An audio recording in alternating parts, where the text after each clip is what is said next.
El domingo pasado les pregunté qué entendían ustedes por mayordomía.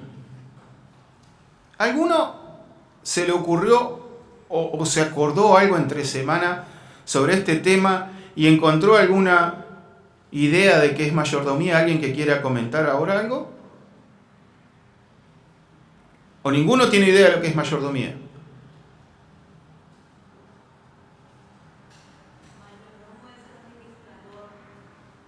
Mayordomo es un administrador. Mayordomo es un administrador. El tema es que cuando se habla de mayordomía, ¿en qué pensamos generalmente cuando se habla dentro de la iglesia, estoy diciendo, cuando se habla de mayordomía? Responsabilidad, deber y obligación. Listo, nos van a venir a hablar del diezmo.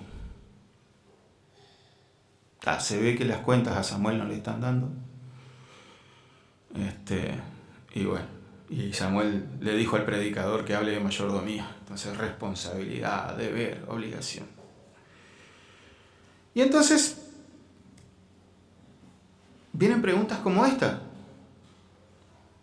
¿Cuánto tengo que darle a Dios de mi dinero? ¿El 10%? ¿Lo que me sobre? ¿El 100% como hizo la viuda? ¿Cuál es mi responsabilidad financiera en cuanto a la iglesia? ¿Yo tengo que sostener a la iglesia? Si la iglesia es del Señor, ¿yo tengo que sostenerla? ¿Hasta dónde llega mi deber? Yo no quiero demasiadas complicaciones con la iglesia. Entonces, ¿hasta dónde tengo que ir? Estamos pensando en nosotros. Simplemente con ese tipo de preguntas pensamos en nosotros, en nuestra obligación, en nuestro deber. Creemos que la mayordomía es algo que nosotros hacemos para Dios.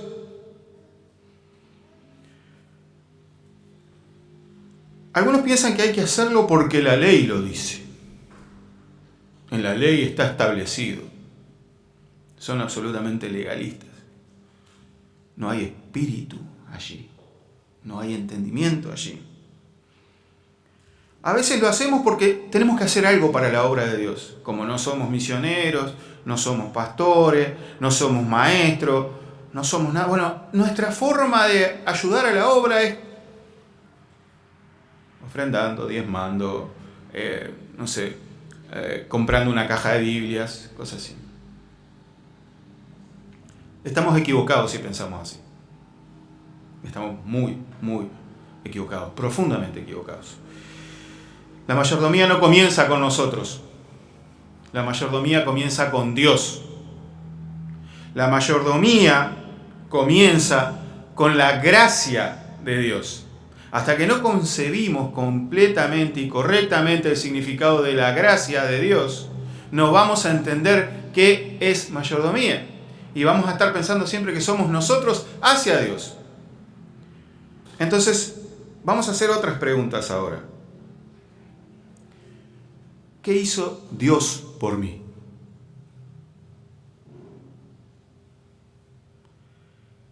¿De dónde proviene todo lo que tengo? Esas serían las preguntas adecuadas para comenzar a tratar el tema de la mayordomía. No es responsabilidad, no es deber, no es obligación. Es lo que Dios hizo por mí. ¿Y por qué estoy con estos dibujitos acá, atrás nuestro? Porque lo que es gráfico queda mucho más. Es una gran ayuda a lo visual. Por eso traje hoy esto. Yo generalmente trato de no tener mucho tema de presentación, pero lo que dijo Ñeca es esto. Mayordomía es administración. Ese es el concepto que nos tiene que quedar rebotando al verlo allí, que nos vamos a llevar. Tenemos metas para este estudio que vamos a estar realizando por unos domingos. Primero es ver y entender la relación de Dios con el mundo y con el hombre. Vamos a estar desarrollando este tema. Vamos a posteriormente poder hablar con entendimiento a otros sobre la mayordomía. Vamos a poder expresarlo, explicarlo. Y vamos a aprender que hay una unidad total en la Biblia. Tanto el Antiguo Testamento como el Nuevo Testamento hablan de este tema y dicen lo mismo.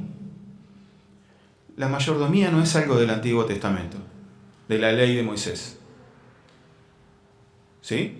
La mayordomía es de toda la Biblia. Toda la Biblia. ¿Sabían que Dios es 2 veces dueño de todo? Creo que acá lo sorprendí. ¿Cómo nosotros somos dueños de algo? A ver, ¿cómo podemos ser dueños de algo? Comprando. ¿Cómo más? Que te regalen. ¿Sí? ¿Cómo más? Haciendo. ¿No? Vos tenés carpintería, ¿no? Vos haces... Los muebles mientras no los vendés son tuyos. Los hiciste vos, los fabricaste vos. Pero después que los vendió, ¿qué es de él? La plata. El mueble es de otro, pero la plata es de él. Vamos a empezar a hablar de este tema. Y vamos a estar escuchando lo que dice Génesis, versículo 1 y luego del 26 al 31. En el principio creó Dios los cielos y la tierra. Entonces dijo Dios, hagamos al hombre a nuestra imagen, conforme a nuestra semejanza.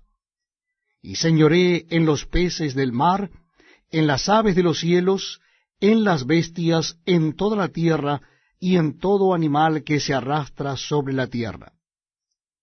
Y creó Dios al hombre a su imagen. A imagen de Dios lo creó, varón y hembra los creó. Y los bendijo Dios y les dijo, fructificad y multiplicaos, llenad la tierra y sojuzgadla, y señoread en los peces del mar, en las aves de los cielos, y en todas las bestias que se mueven sobre la tierra. Y dijo Dios, he aquí que os he dado toda planta que da semilla, que está sobre toda la tierra, y todo árbol en que hay fruto y que da semilla, os serán para comer. Y a toda bestia de la tierra, y a todas las aves de los cielos, y a todo lo que se arrastra sobre la tierra, en que hay vida, toda planta verde les será para comer. Y fue así. Y vio Dios todo lo que había hecho, y he aquí que era bueno en gran manera. Y fue la tarde y la mañana el día sexto. ¿Qué estamos leyendo ahí? Dios creó todo. Elías puede crear un mueble a partir de ¿qué? Madera, clavos, cola, alguna manija, cosas que ya están creadas. Él lo que está haciendo es dándole forma o armándolo. Pero, ¿cuál es la diferencia con Dios? De la nada. Él creó con su palabra todo lo que existe. Él no tomó nada de lo existente hasta Eva, por decirlo de alguna manera, porque a Eva la creó a partir de una costilla, pero igual con una costilla hizo demasiado, mucho, ¿no? Una costilla de esta cosita que soy yo, fíjense lo que sacó, ¿no? Demasiado bien sabe hacer las cosas. Él creó de la nada. Entonces ya empezamos mal. Porque nosotros nos decimos dueños de, y dueños de, y dueños de, y somos unos capos, porque tenemos de todo, somos dueños de... Según la palabra de Dios, el dueño es Dios, porque Él creó todo de la nada. Él es el dueño puro y absoluto. No hay nadie que pueda reclamar nada para sí. Yo no sé cuánto tiempo le costó a usted comprar ese tractor, que salen muy caros los tractores. Pero usted no es dueño del tractor. El dueño del tractor es Dios. Ahora vamos a desarrollar esa idea. El punto es que esta es la frase clave. Nosotros compramos ese tractor. Como dije recién, el dueño es Dios. No hay una transferencia. No hubo nunca una transferencia del mundo ni de absolutamente nada de lo que Dios creó. Él no hizo un... Nosotros hoy, cuando vamos a vender o comprar algo, cuando compramos la camioneta, tuvimos que hacer todo por escribano y un montón de cuestiones y se hizo una transferencia. Pero Dios no hizo eso con nada ni con nadie. Satanás no es el dueño del mundo. Nunca Dios le hizo una transferencia. O sea que, si alguien tiene esa idea, hoy se tiene que ir de acá sin ella. Vamos a Mateo. Mateo, dijimos, 25 del 14 al 30. Porque el reino de los cielos es como un hombre que yéndose lejos llamó a sus siervos y le entregó sus bienes. A uno dio 5 talentos, y a otro 2, y a otro 1, a cada uno conforme a su capacidad, y luego se fue lejos. Y el que había recibido 5 talentos fue y negoció con ellos, y ganó otros 5 talentos. Asimismo el que había recibido 2 ganó también otros 2. Pero el que había recibido 1 fue y cavó en la tierra y escondió el dinero de su señor. Después de mucho tiempo vino el señor de aquellos siervos y arregló cuentas con ellos. Y llegando al que había recibido 5 talentos, trajo otros 5 talentos, diciendo, Señor, 5 talentos me entregaste. Aquí tienes, he ganado otros 5 talentos sobre ellos. Y su señor le dijo, Bien, buen siervo y fiel. Sobre poco has sido fiel, sobre mucho te pondré, entra en el gozo de tu señor. Llegando también el que había recibido 2 talentos, dijo, Señor, 2 talentos me entregaste. Aquí tienes, he ganado otros 2 talentos sobre ellos. Su señor le dijo, Bien, buen siervo y fiel. Sobre poco has sido fiel, sobre mucho te pondré. Entra en el gozo de tu señor. Pero llegando también el que había recibido 1 talento, dijo, Señor, te conocía que eres hombre duro, que ciegas donde no sembraste y recoges donde no esparciste. Por lo cual tuve miedo y fui y escondí tu talento en la tierra. Aquí tienes lo que es tuyo. Respondiendo su señor le dijo, Siervo malo y negligente. Sabías que ciego donde no sembré y que recojo donde no esparcí. Por tanto, debías haber dado mi dinero a los banqueros, y al venir yo hubiera recibido lo que es mío, más los intereses. Quitadle pues el talento y dadlo al que tiene 10 talentos, porque al que tiene le será dado, y tendrá más, y al que no tiene aún lo que tiene le será quitado. Y al siervo inútil echadle en las tinieblas de afuera, allí será el lloro y el crujir de dientes. Es explícito este texto. El Señor dice que llamó a sus siervos y le entregó sus bienes. Y luego dice, por ejemplo, el versículo 18, el que había recibido 1 y fue y cavó en la tierra y escondió el dinero de su Señor. En todo momento, este pasaje que hemos leído, por más que el Señor de la tierra entregó a sus secretarios esos talentos, nunca en el pasaje dice que los talentos fueron de los que tuvieron en su mano esas monedas. Y ellos lo reconocen. Cada uno, los 3 reconocieron que esos eran de su Señor. Y aún los que invirtieron, por ejemplo, versículo 20, dice que había recibido 5 talentos, trajo otros 5 talentos. 100% de ganancia. 5 talentos me entregaste, aquí tenés. He ganado otros 5 talentos sobre ellos. La ganancia también era del Señor. O sea, nosotros no recibimos algo del Señor para hacer negocio y nosotros generar ganancia para nosotros. Si esa ganancia nos la quedamos nosotros, somos deshonestos. Hoy hablaba Laura sobre la honestidad. Entonces, no hubo un regalo con ese dinero. Ellos tenían que invertirlo. Y tanto el dinero original, el capital de inversión, como la ganancia, seguían siendo del Señor. Dios le entrega, le presta al hombre todo lo que hay en el mundo. Todo. Vimos en Génesis eso. Todo le es entregado al hombre, pero sigue siendo de Dios. Y si Él le entregó a usted un campo para arar, y en ese campo obtiene una siembra absolutamente fantástica, hasta el último granito de esa siembra sigue siendo del Señor. Este es el concepto básico y principal de la mayordomía cristiana, del Hijo de Dios. Tal vez si me escucha alguno de los que están en la cooperativa, me va a decir, pero vos estás loco. Bien, pero yo a vos no te tengo nada para decir porque vos no sos hijo de Dios. Sos criatura de Dios.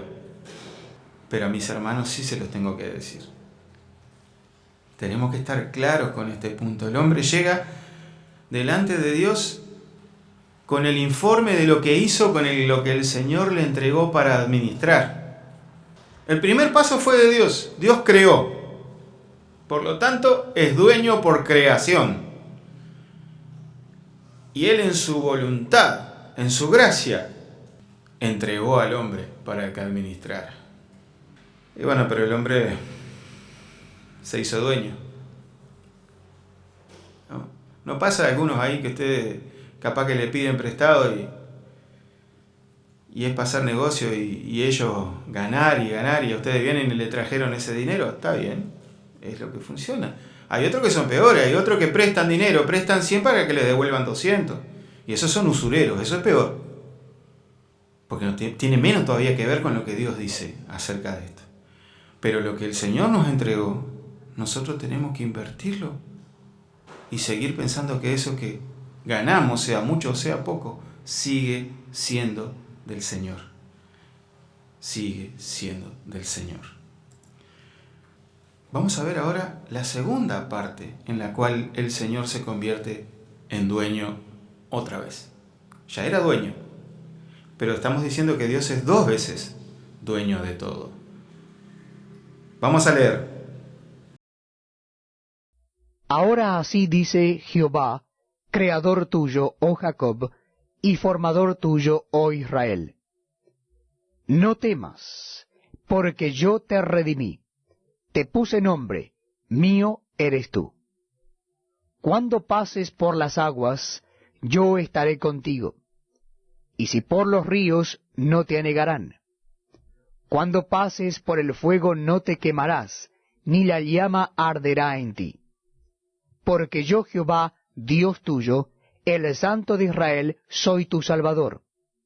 A Egipto he dado por tu rescate, a Etiopía y a Seba por ti.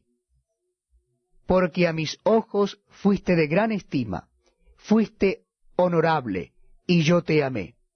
Daré pues hombres por ti y naciones por tu vida. No temas, porque yo estoy contigo. Del oriente traeré tu generación, y del occidente te recogeré. Diré al norte, da acá, y al sur, no detengas. Trae de lejos mis hijos, y mis hijas de los confines de la tierra, todos los llamados de mi nombre. Para gloria mía los he creado, los formé y los hice. El hombre está en un problema severo. ¿Cuál es la situación del hombre? El hombre fue secuestrado. El hombre hoy es rehén. Escuchamos mucho de esto a veces en las noticias, ¿verdad? Tuvimos el tema del ERP. No, acá no es ERP, es en Argentina el ERP. Acá es EPP, secuestro, a cambio de dinero. Por lo general reclaman dinero, a veces reclaman otro tipo de cosas. Los terroristas a veces quieren un avión y cosas por el estilo. El problema es que el hombre está en esa misma situación. Es rehén del pecado. Pero a diferencia de los que están con el EPP, este famoso, o los que estaban con los otros movimientos tipo Sendero Luminoso, el ERP, los Tupamaros, el hombre es voluntario. Casi que pidió para estar de rehén y secuestrado. Porque le gustó el pecado. Porque vive en el pecado. Produce el pecado. Y hace que el pecado reproduzca más pecado. Y es problema. Es muy problemático esto. porque a veces ni siquiera sabemos que necesitamos ser rescatados.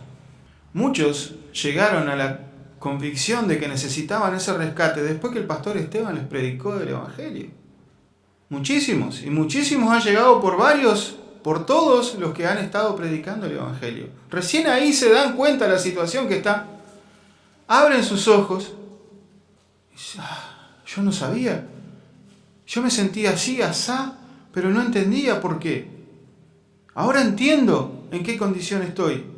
Y claro que necesito librarme de esto. Pero ¿qué dice Isaías acá? Que Dios se ofreció a rescatar. Dios ofreció el pago por ese rescate. El último versículo que escuchamos recién: todos los llamados de mi nombre. O sea, él va a traer de lejos, de los confines de la tierra, a todos los llamados de mi nombre. Para gloria mía los he creado, los formé y los hice. O sea, ya éramos propiedad de Dios, porque Él nos formó, nos creó, nos hizo. Pero dice el versículo 1, yo te redimí. ¿Y qué es redimir? ¿Se acuerdan? ¿Alguien se acuerda qué quiere decir la palabra redención? Es pagar un precio para rescatar a alguien que está siendo esclavizado, vamos a decirlo así. Era el precio que se pagaba por los esclavos en Roma. Pero no, ese precio se le pagaba al dueño, ¿sí? Y la persona quedaba libre. Podía o no seguir a las órdenes de quien pagaba su rescate, pero la persona era libre de esa esclavitud que tenía. El problema es que el Señor nos paga el precio para tenernos nuevamente con Él, porque Él sigue siendo nuestro dueño. Y Él pagó, Él nos redimió, Él es el que otorga el pago. Por eso es 2 veces dueño y Señor. Nosotros nos creímos muy inteligentes, muy capos, porque nos fuimos para otro lado y nos hicimos secuestrar, nos hicimos rehenes de ese pecado. Y el propio Señor es el que ofrece la solución para nuevamente obtenernos en propiedad. Vamos a ver Timoteo. Porque hay un solo Dios y un solo mediador entre Dios y los hombres, Jesucristo hombre, el cual se dio a sí mismo en rescate por todos, de lo cual se dio testimonio a su debido tiempo. Entonces, Dios tuvo que también crear una solución para este problema. Y la solución fue pagar.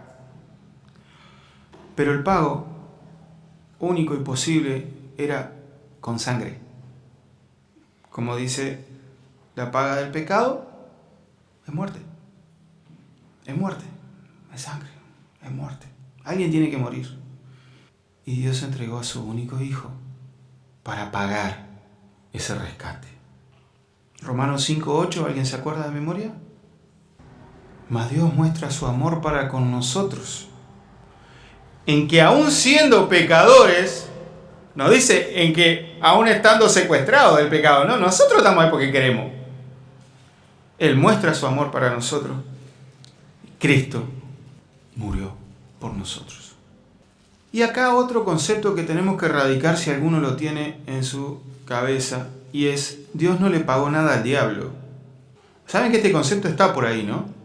De que en realidad había que pagarle al diablo para rescatarnos del pecado. Y no es así. El pago es un pago de justicia. No es justo ni aún uno. Pero somos justificados por Cristo. Somos justificados por Cristo delante de Dios. Porque la condena del pecado es la separación de Dios, la separación eterna de Dios, la muerte. Entonces, lo que Cristo hizo es lo que nos hace posible ahora volver a estar así con Dios. Entonces, si alguno tenía este concepto de que se le estaba pagando al diablo, no. El diablo también está alejado de Dios. El único problema es que él ya tomó su decisión y él no va a ser redimido. Su decisión ya está tomada. A los ángeles se les dio una oportunidad de elegir. Un tercio de los ángeles eligieron estar lejos de Dios. 2/3 eligieron estar con Dios. Opa, tema. Acabó el problema. Los ángeles ya no tienen más, tema para discutir allí en cuanto a con quién están. Los que se fueron con Satanás, no hay vuelta. Y los que están con el Señor. Pero es cierto, el diablo pretende ser dueño de muchas cosas. Es más, dice allí Jesús, ustedes son de vuestro padre el diablo. Técnicamente el diablo quiso apropiarse del hombre. Él se enojó tanto con Dios por haber creado al hombre de esa manera, casi como Dios. E hizo todo y sigue haciendo todo lo necesario para que el hombre se aparte de Dios. Él cree que ahora es el dueño de todos nosotros, ¿no? Pero Dios ofrece la oportunidad. Él mismo entregó a su Hijo para volver a ser dueño de su creación. En el Calvario fue comprada nuestra salvación. Y en el Calvario nosotros volvimos a ser propiedad de Dios. No porque hubiéramos dejado de serlo, sino porque teníamos un destino de castigo, un destino de condenación, de muerte.